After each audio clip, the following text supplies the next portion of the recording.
তো কেমন আছেন ইতিহাসের অনুরাগী বন্ধুরা? আশা করছি আপনারা সকলেই ভালো আছেন। আমি হিস্ট্রিক হল। আজ আমি আপনাদের জন্য নিয়ে এসেছি ফিজিক্রাস্ট গোষ্ঠী, যেটা CC11-এর একটা গুরুত্বপূর্ণ প্রশ্ন।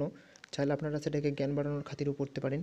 যদি এই প্রশ্ন রিলেটেড আপনারা PDF চান, তাহলে অবশ্যই আমাদের অফিসিয়াল ওয়েবসাইট হিস্ট্রিক হলসে ভিজিট করতে পারেন। সেখানে আমরা এরকমই একাধিক প্রশ্ন CC11, 12 ও যে সকল DSC পেপারগুলি আছে এবং আগামীতেও আপনারা যে সকল পেপারগুলি পড়বেন সে সমস্ত নোট অলরেডি দিয়ে রেখেছি। চাইলে আপনারা সেখানে ভিজিট করে লিখে রাখতে পারেন বা আপনাদের পছন্দ মতো নোটগুলি সেখান থেকে জোগাড় করতে পারেন। তো আর দেরি না করে এই নোটটি আমি আপনাদের সঙ্গে আলোচনা করে নিতে চাই। রাজনৈতিক চিন্তার বাইরে অর্থনৈতিক চিন্তাও অষ্টাদশ শতকের ফ্রান্সে উল্লেখযোগ্যভাবে প্রভাব ফেলেছিল। সপ্তদশ শতকে ও অষ্টাদশ শতকের গোড়ায় অর্থনৈতিক তত্ত্বের মূল ভিত্তি ছিল মার্কেন্টাইনবাদ। মার্কেন্টাইনবাদী তথ্য সংরক্ষণবাদী অর্থনৈতিক সমর্থন করত, কিন্তু নতুন প্রজন্মের অর্থনীতিবিদরা মার্কেন্টাইনবাদী তত্ত্বকে খারিজ করে ধ্রুপদী অর্থনৈতিক উদারবাদের ভিত্তির প্রস্তর স্থাপন করেছিল।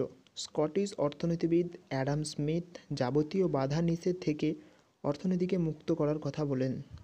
অর্থনৈতিক ক্ষেত্রে তিনি ন্যূনতম রাষ্ট্রীয় হস্তক্ষেপের পক্ষপাতী ছিলেন এবং মুক্ত বাজার প্রতিযোগিতা ও অবাধ বাণিজ্যকে সমর্থন জানিয়েছিলেন।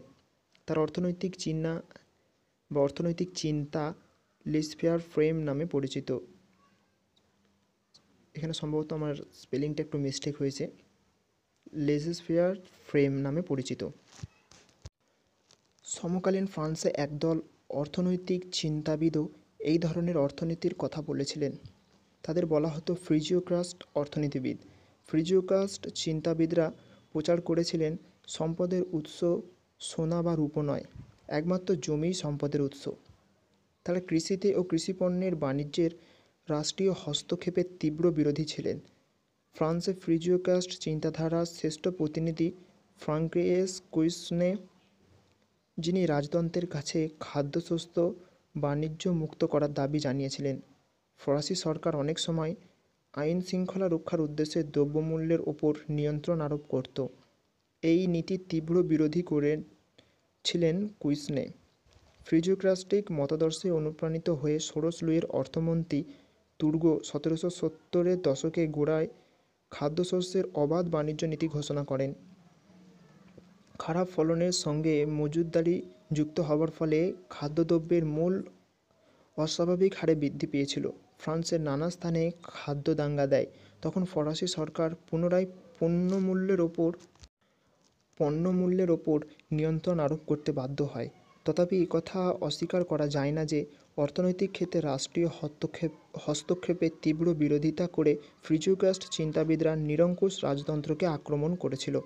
তো আশা করছি এই ফ্রিজিওক্রাস্ট গোষ্ঠী সম্পর্কে আপনারা বুঝতে পেরেছেন এই নোটটি।